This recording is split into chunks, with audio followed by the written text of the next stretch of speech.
There is a sort of phytonutrient synergy whenever you're eating the whole foods. Basically, these phytonutrients will work as a team. For example, broccoli isn't just the sulforaphane, which is a compound that's made from the glucosinolates. Basically, it's not just the sulforaphane in the broccoli that is beneficial.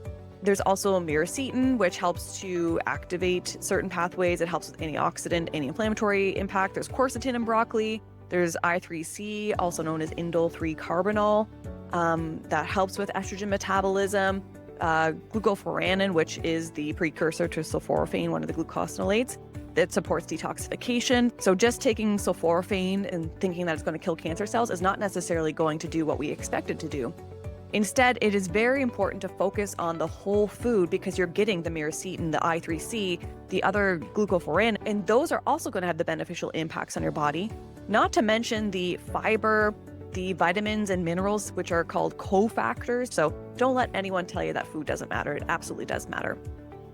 So the focus of this episode is to teach you about 4 specific foods or food groups that we typically recommend for our clients because they have what seems to be the greatest impact when it comes to blocking cancer, causing cancer cells to die, whether it's mostly cell studies, animal studies, and if you're looking at population human studies, we can see that whenever people consume these foods, they tend to have the greatest reduction in cancer recurrence risk or the greatest chance at never getting cancer in the first place, which we then extrapolate that information and apply it to someone who has had cancer.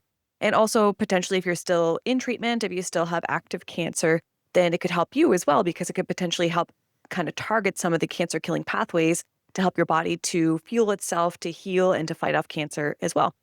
So basically, there's just about 4 groups of powerhouse foods that we're going to talk about today. And there's a lot of reasons these foods are beneficial. And the big one being that they contain fiber. Fiber has a lot of benefits. I'm going to do a whole episode on fiber at some point, but it helps with everything from improving bowel movements to remove excess or hormones like estrogen from the body, as well as just removing things that we just don't typically want in our body. So that's what bowel movements are really good for. And that's, of course, helped by fiber. The other things is that they contain a lot of vitamins and minerals, which have a lot of different impacts on our body. But the big thing I want to talk about are the phytonutrients, and these are kind of the focus of today. These are basically an extra layer of bioactive compounds that plants actually make to protect themselves. But it just so happens that whenever we eat these plants, those compounds that they've made to protect themselves will also protect us, which is pretty darn cool. And there are thousands of different phytonutrient compounds, but most of them do fall within a few key families. And again, this is not an all-inclusive list. There's a lot of different things that could be put on this list, but I'm just going to go through a couple of them and their relationship to the way that they impact cancer. So polyphenols you may have heard of, they are found in things like berries, green tea, and the main job of polyphenols, which are like a type of antioxidant, is that they reduce inflammation and they can actually protect our DNA from any pro-oxidative damage. So there's many ways they can do that. I just kind of get people to picture it like they got little ninjas that are the antioxidants and they have little ninja stars. And if there's any noxious pro-oxidative bubbles coming our way, then the ninja stars get thrown and pop them before they get any opportunity to hit the cells and cause some cancerous changes within them. So if I ever talk about ninjas, I'm usually talking about antioxidants. Or if any of our flourishers ever talk about ninjas, it's antioxidants in general, particularly the polyphenols, though, tend to have a greater impact on protecting DNA, reducing inflammation, protecting DNA. Another family would be the flavonols and flavonoids. And typically these are found in onions, apples, citrus. Again, there's a bunch of different foods that they're found in, but these are kind of like these foods are more known for their flavonols and flavonoids. And basically how the flavonoids work is they calm oxidative stress, again, basically just working as an anti-inflammatory pathway, and also regulate how our cells grow and repair. And you may already know how cancer is kind of like excessive cell growth, and often these cells become damaged and they can't properly repair themselves, which leads them to more vulnerable pathways that are more cancer-inducing. So if we can properly repair and grow our cells using these flavonols and flavonoids, then we're going to have a decreased risk of them becoming cancer over time. The other group that I want to talk about just briefly are the carotenoids. And these are basically the The things in foods that are more orange or red or yellow, that would be the carotenoids that you're seeing, because a lot of these are phytonutrients, are going to be what's giving a lot of the fruits and vegetables their color too. And the color is part of the protective mechanisms of the plants, which is again protective in our own bodies. So the carotenoids like beta carotene, lycopene, they're typically in carrots, tomatoes. They help to protect cell membranes. And again, if we have damaged cell membranes, then that's going to cause more damage inside the cell, and then they don't repair themselves. Things just go haywire. Cancer is super complex. So if we can have more carotenoids, are going to help to repair the cell membrane. Carotenoids can be especially helpful post-treatment whenever we're trying to heal from chemo, radiation, surgery. So they can be very beneficial, especially to heal the cell membranes that have been damaged from treatment. And also carotenoids are great at helping with our immune defenses. And contrary to popular belief, I believe it is a made-up story that carrots are helpful for eyesight. I think it was some sort of wartime story that kind of put extra fear in the enemy, saying that, oh, these people ate so many carrots, they have great eyesight. That's not real. But I mean, they still have carotenoids, which can be beneficial for the eyesight. But in general, when we're looking at what we're looking at when it comes to cancer recovery and recurrence prevention, we're looking at cell membrane repair and immune defenses. Because if your immune system's strong, basically your immune system's going to go and find and fight cancer cells before they become a problem and gets rid of them. Glucosinolates, which are one of my favorite ones. And if you've ever heard of broccoli being a very strong anti-cancer food, it's because typically of the glucosinolates in it. Basically, they are sulfur-rich compounds in cruciferous vegetables like broccoli, and they are what make the broccoli stinky. And that stinkiness is a very powerful way to basically detoxify. So at a very simple terms, to remove and metabolize hormones just to support the overall function of the liver. That is what glucosinolates do. That sulfury, stinky stuff is good for helping with liver enzyme activity and metabolism of hormones. And the last one I'm going to talk about today is a little bit more of a stinky category, which are the organosulfur compounds. These are in garlic, onions. They support liver detoxification, and in many, mostly cell lab studies, they have direct anti-tumor activities, meaning that they can go and cause the cells to die, hitting certain pathways in the way that the cells replicate or stop replicating, stop turning over, or just cause apoptosis, which is that programmed cell death that we want whenever we want to kill off these cancer cells. So just to recap, we got the polyphenols, the flavonols and flavonoids, the carotenoids, the glucosinolates, and the organosulfur compounds. And again, this is so few. There are so many different kind of families that are involved in the phytonutrient kind of category. But these are some of my favorites. They tend to be the ones that are most talked about, and they tend to be potentially even the more powerful ones that are active against cancer.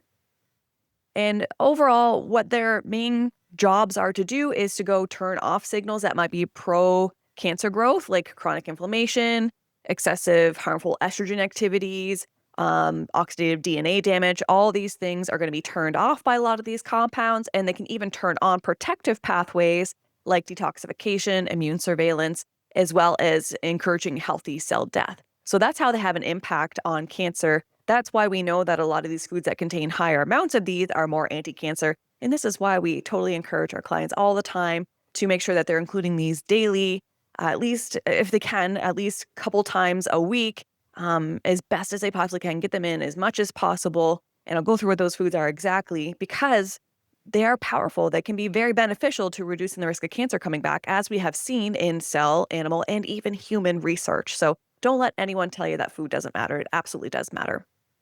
One last thing I want to talk about, which I think is still important, and I hope you do too, before I dive into the specific foods, is how there is a sort of phytonutrient synergy whenever you're eating the whole foods. Basically, these phytonutrients will work as a team. For example, broccoli isn't just the active glucosinolates which are in it, like the sulforaphane, which is a byproduct or a compound that's made from the glucosinolates. Basically, it's not just the sulforaphane in the broccoli that is beneficial. There's also miracetin, which helps to activate certain pathways. It helps with antioxidant, anti-inflammatory impact. There's quercetin in broccoli. There's I3C, also known as indole 3 carbinol, that helps with estrogen metabolism. glucoforanin, which is the precursor to sulforaphane, one of the glucosinolates, that supports detoxification. So a lot of the time, what we find is we do this lab research, we do this cell or animal studies. We find that sulforaphane is cancer killing and super beneficial against certain types of cancers in these small animal or cell culture studies. And I think they're great, very important. But then what happens is companies will come in and take the sulforaphane and basically just concentrate it in a pill and then give it to a human and expect the same results, which could be beneficial. Or we might do research in humans showing that people who eat more broccoli have benefits. We look into that research, find out that the broccoli contains higher amounts of sulforaphane. So that must be what's doing the anti-cancer impacts. But the fact of the matter is that it's not just the sulforaphane in the broccoli having this impact on humans. Also, you're not just a layer of cells, or you do not metabolize things the same as a mouse. So just taking sulforaphane and showing and thinking that it's going to kill cancer cells is not necessarily going to do what we expect it to do. Instead, it is very important to focus on the whole food because you're getting the miracetin, the I3C, the other glucoforanin and things like that. And those are also going to have the beneficial impacts on your body, not to mention the fiber, the vitamins and minerals, which are called cofactors. These are things that work alongside these phytonutrients in order to activate them or to kind of increase their dose, basically, without adding more. They can help them to work better. So this is a big reason why I do think supplements are beneficial, and I'll show you where they have a place in just a second. But I want you to really, truly hone in on the fact that you eating whole foods is probably even better than taking that supplement that you want to take to kill cancer. So I want you to feel the power in eating the food. I want you to do the supplements sometimes as well, but I just feel like people forget how powerful the food can be because you get caught up on the pill forms because we kind of relate them to the feeling of how medications are so black or white. They work, they don't work. They work really well when they do work. So if we take a supplement form of something, it must work really well as well. But I want you to remember how many different other compounds are within the food that you're eating, the whole food, and how it might contain sulforaphane, but it also contains a bunch of other things that are super beneficial as well. So I won't hound on that too much faster or too much further. But I just want you to understand that eating well is probably doing you better than the supplement, but there are still opportunities to include a supplement that can have an added beneficial impact. They can be very useful tools. For example, we do have some flourishers come in and they just can't tolerate cruciferous vegetables, whether it's in the beginning and we're still working on their gut health and they can't digest it, or legitimately they just don't like the taste. I understand that sulfur doesn't smell great, and to some people it just doesn't taste great. So having broccoli is probably not very palatable. Maybe the way that you were brought up, it wasn't something that you were used to eating. You had different taste buds. I usually hope that over time we can get people to like these foods and include them more into their nutrition plan. And it does tend to happen more often than you think. Or we're getting really good at hiding it and they're making really cool food things. Like you can put it in your like cauliflower rice in your smoothies, for example. A lot of people might not taste it, but everyone's a little bit different. So if you really can't tolerate or you really don't like the taste of certain foods, but you want some of the benefits from the phytonutrients that you would typically get from those foods, then having a supplemental form could be beneficial. There could also be opportunities for us to target specific pathways. I'll tell you right quick, I was at a conference, the AAMP conference, just, was it last weekend? Holy moly, I think it was last weekend.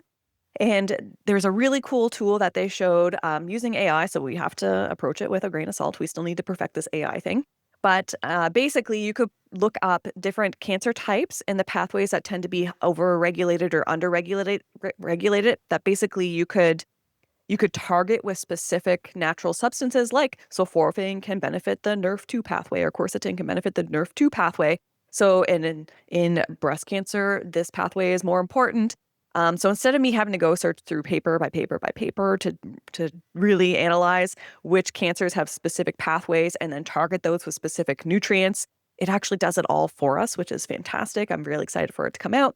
Because then in this particular area, we would see that this type of cancer tends to have this pathway that needs to be targeted. And we know that this specific phytonutrient can target that pathway. So let's include that in the diet or in a supplement form. That would be a good opportunity to use a supplement in that scenario. Also, potentially, you could be aiming for a more therapeutic dose. Like maybe you'd have to eat like 10 heads of broccoli or something to get the dose of sulforaphane, which is not true. You can actually get quite a bit of sulforaphane from broccoli. But let's just say that it's like this because I can't think of any others off the top of my head. Let's say you had to eat like 10 10 heads of broccoli in order to get the specific dose of sulforaphane that you needed in order to hit that specific pathway, then of course, like a supplement might be more beneficial in that scenario. But basically, I just want to point out that whenever you're taking a supplement, it's missing so many other parts. Even if it has like 4 things in it, there's different combinations, different ways it gets broken down when you cook versus cut and all these kind of things. So often the whole food is going to be your better choice for you. And then the supplements are the sprinkles on the icing on the cake. And if you've listened to my past episode on icing, sprinkles, and cake, you'll know what I'm getting at there. And on the research again, basically whole food diets consistently outperform single nutrient interventions. That's why your nutrition foundation is going to be way more impactful than any supplement you're going to take. And you always hear me harp on if you are eating poorly, you can't out supplement a bad diet or an inconsistent bad diet kind of thing. So we definitely need to work on nutrition. The last thing I'll say about that, and then we'll jump right into the foods, is that your body evolved to thrive on a complex combination of different nutrients, not just isolated ones. So it wants the different vitamins, the different minerals, the different phytonutrients that are going to have other, like many different impacts on the pathways in your body to kill cancer. It prefers to have this whole food combination. I just wanted to make sure that's very clear. And I think I've talked about it enough. We'll jump into the next stuff. All right, so 4 groups of foods that we encourage our clients, our flourishers, to consume on a very regular basis. The first one being cruciferous vegetables. They are my favorite. They impact all types of cancers. It doesn't matter. They've mostly been studied for breast cancer and also even lung cancer and colorectal cancer too. These are your broccoli, your cabbage, your kale, your cauliflower, your Brussels sprouts, the real stinky sulfur-containing foods. These are rich in the glucosinolates, the sulfur stuff, and then also glucosinolates will convert the sulforaphane and I3C compounds into different things that are going to help with detoxification, help support estrogen metabolism, healthy estrogen metabolisms, because there's some unhealthy estrogens and some healthy estrogens. So for example, I3C, indole 3-carbinol, same thing. This can help to shift estrogen towards more protective metabolites like the 2-hydroxyestrone instead of the harmful ones, which would be more of the 16-hydroxyestrone. So the 2 and the 16, they have certain compounds like organic. Do you ever do organic chemistry? So they have different structures to them that can either be harmful or helpful dependent on the 2 or the 16. Just a little side note here too is often we are doing epigenetic testing with our clients. We pretty much do it with everybody. Epigenetic testing helps to tell us how is your body naturally set up to process estrogen in specific ways. And more times than not, we have women come back and they need support with their estrogen metabolism. So something like I3C, sulforaphane, DIM, those kind of supplements are very beneficial for helping to push the estrogen in specific, more helpful ways. And more specifically here is we want you to have maybe 2 cups if you can of cruciferous vegetables every single day whenever possible, because it's going to push those hormone metabolites in the more helpful, less harmful pathways. Sulforaphane also activates the NRF2 pathway. This helps to boost antioxidant enzymes, and that protects your cells from DNA damage. And basically, these different compounds in the cruciferous vegetables, they just act in multiple cancer pathways. They reduce inflammation, they slow tumor cell growth, they support apoptosis, which again is that natural, not natural, but I guess is programmed cell death, causing the cancer cells to die in a less harmful way. Doesn't cause as much excessive inflammation. Your body can manage that kind of cell death more readily, get rid of those cells easily. A little tip here when it comes to how you eat cruciferous vegetables. You actually want to lightly steam them. You still want them, like broccoli, for example, to be a little bit crispy. Honestly, I want you to just eat them. So whatever it takes in order to eat the vegetables, you're still going to get some beneficial compounds in them. But if you can, just lightly steam them.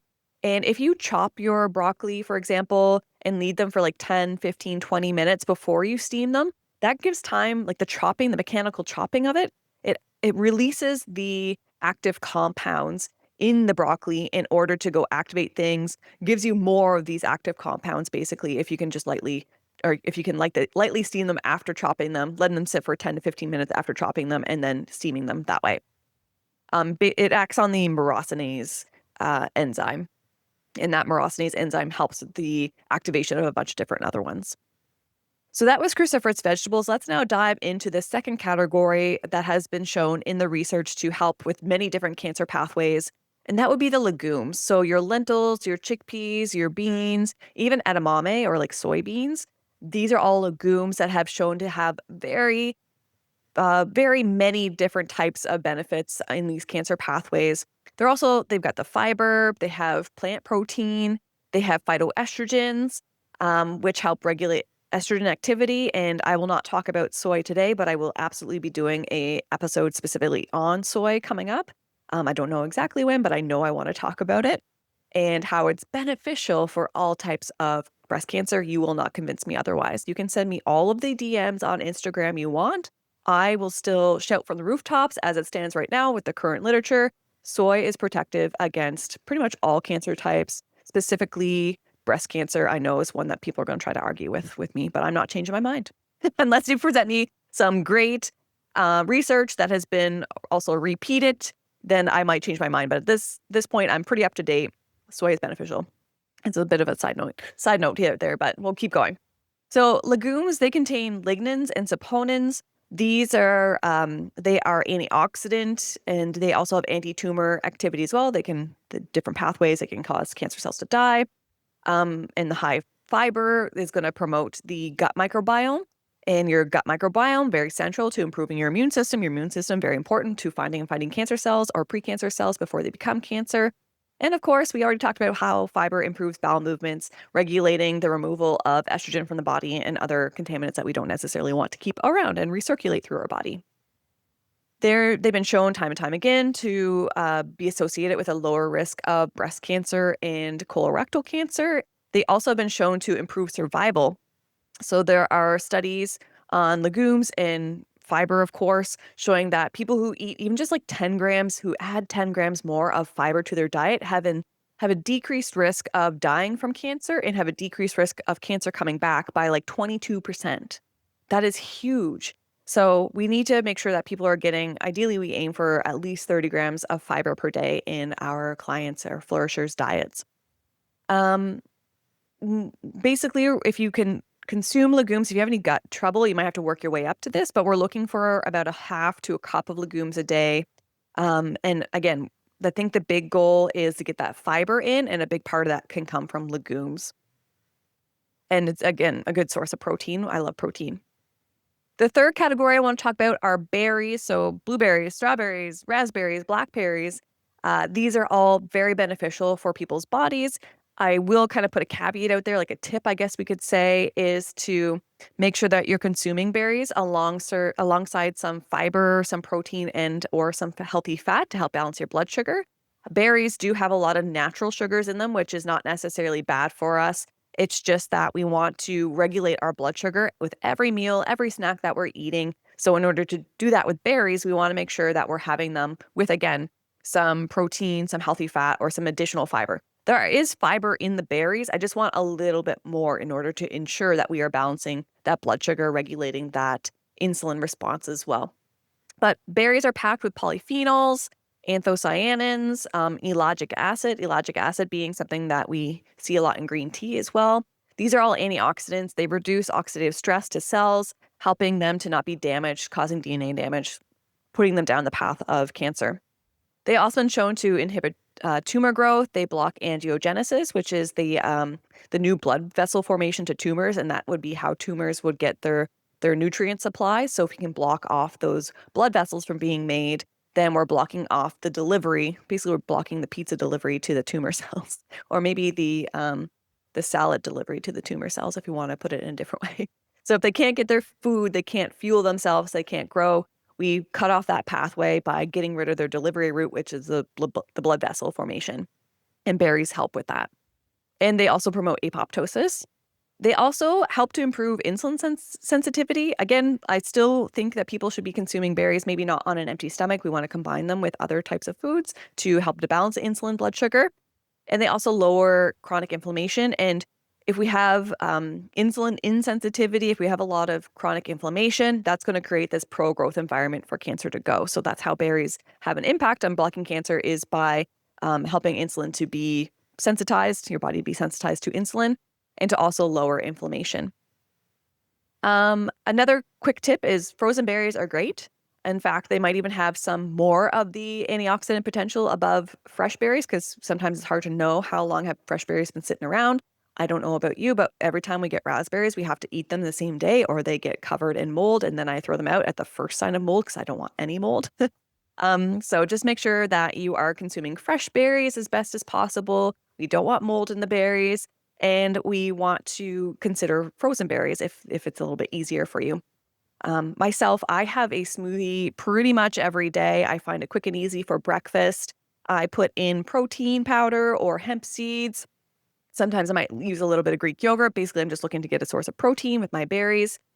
I usually use like an almond milk, and sometimes I'll put in some olive oil for some healthy fat. I always add ground flaxseed because of fiber and estrogen modulation. I I've almost finished my frozen cherries and my frozen blackberries. I'm currently living in Washington State. We had one cherry tree that gave us like 20 bags of cherries that I've been eating since, I don't even know, probably like July. Who knows? You might we're like cherries aren't ready in July. I honestly can't remember, but it feels like a long time that I've been eating these cherries from that one tree. And the blackberries, we have blackberry bushes everywhere. I didn't pick as many as I would have desired. They turned on me quicker than I thought they would. But I was lucky enough to be able to pick all my own blackberries and cherries, which I think is fantastic. And I can't wait to move back to Nova Scotia in about a year. We're here. My husband's in the Navy, and I work completely online, so I can work anywhere I want. Um, so we're living in Washington State right now, but we'll be moving back to Nova Scotia soon, where we have several raspberry bushes, and raspberries are my favorite. Raspberries do tend to have a higher fiber content than a lot of the other types of berries as well. Again, giving you more fiber, giving you more of that blood sugar balanced impact. But we planted a whole bunch of raspberries like a couple months or a year before we had moved out to the to Washington State. And I'm excited to move back in about a year and see what those raspberries are looking like right now. I have the feeling it's just going to be polluted because I also planted too many in one area. I'm going to be excited to pick them all, but there's going to be a lot. I can't wait.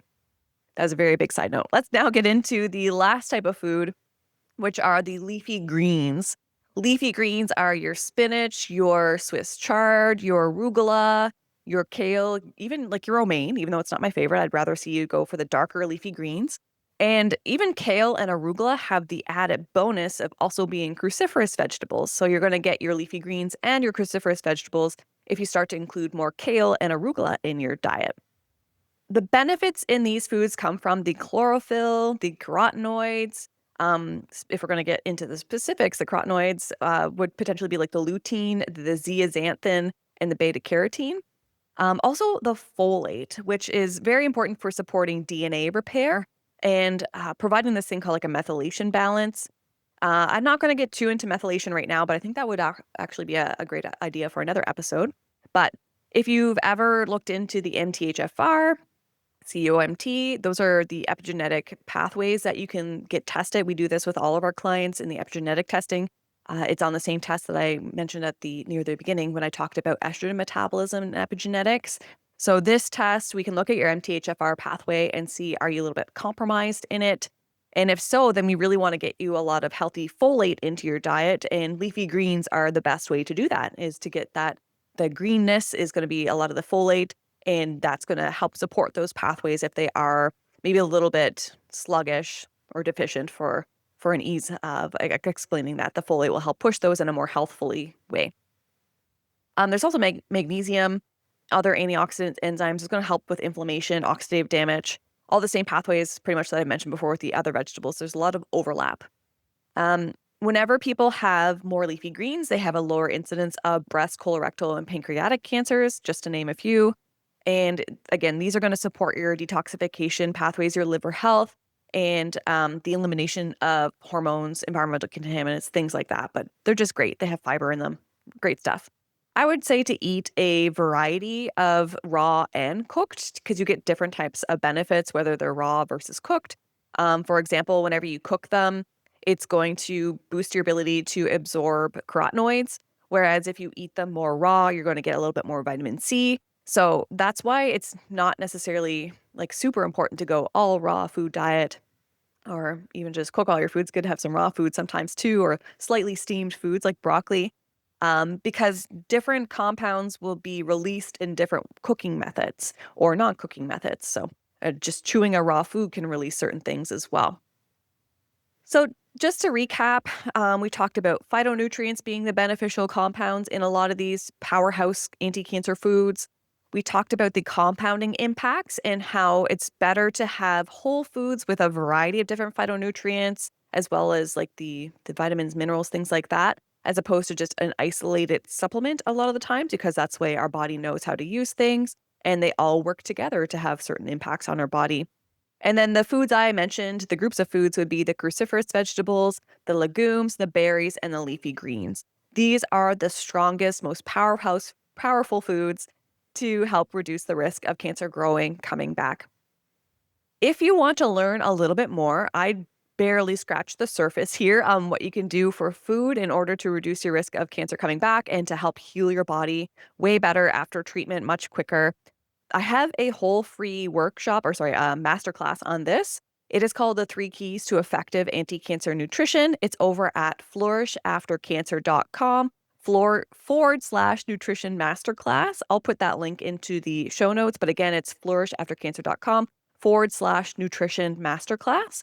And I cover several other strategies to help use food to reduce cancer and basically the impacts, foods to choose, things like that in that nutrition masterclass. It is free if you want to go take a look. It is a slideshow basically, and you can learn a lot more above and beyond what we covered today. So that is all I have for you. I can't wait to do next week's episode, and here's to flourishing after cancer. Thank you so much for joining me today on the Flourish After Cancer podcast. If you loved this episode, please be sure to leave a review and subscribe so you never miss an episode. Sending all my best your way, Dr. Megan.